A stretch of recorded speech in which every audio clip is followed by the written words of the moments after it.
監聽喇叭通常都會標榜比普通喇叭響應頻率更加平整，因為喺混音嘅時候一般都會用一啲響應頻率平整嘅喇叭，從而避免因為喇叭嘅特性而影響到判斷。但係唔係用咗監聽喇叭就可以得到平整聲音。影響聲音嘅因素除咗喇叭本身嘅質素之外，擺放嘅空間、喇叭嘅位置等都有好大嘅影響。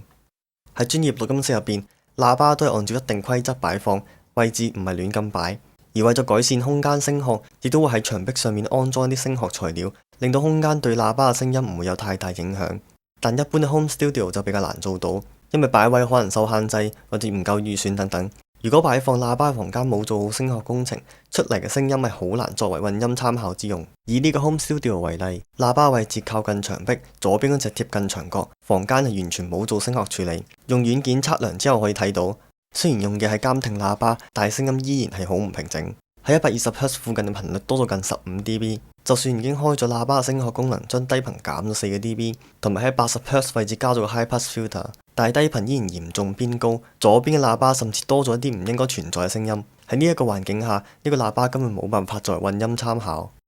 想改善房間嘅聲學，除咗大工程裝修之外，亦都可以用成本較低嘅空間校正軟件。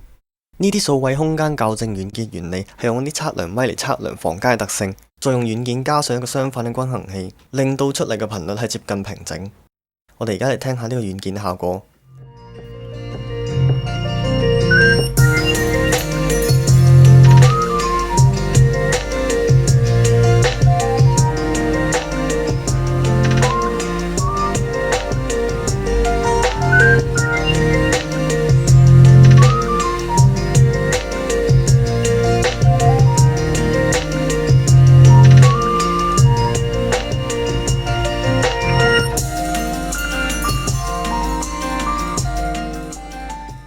可以聽得出經過校正嘅低頻穩定好多，唔會再突然間大突然間細。空間校正軟件可以作為房間聲學嘅低成本解決方案，可以將20分空間提升到80分。但要注意嘅係，呢啲軟件並唔可以完美咁解決聲學問題，例如冇辦法校正聲音立體感等等。所以作品公開之前，亦都係需要租用一啲專業嘅錄音室嚟作最後確定。今集先分享到呢一度，下集再見。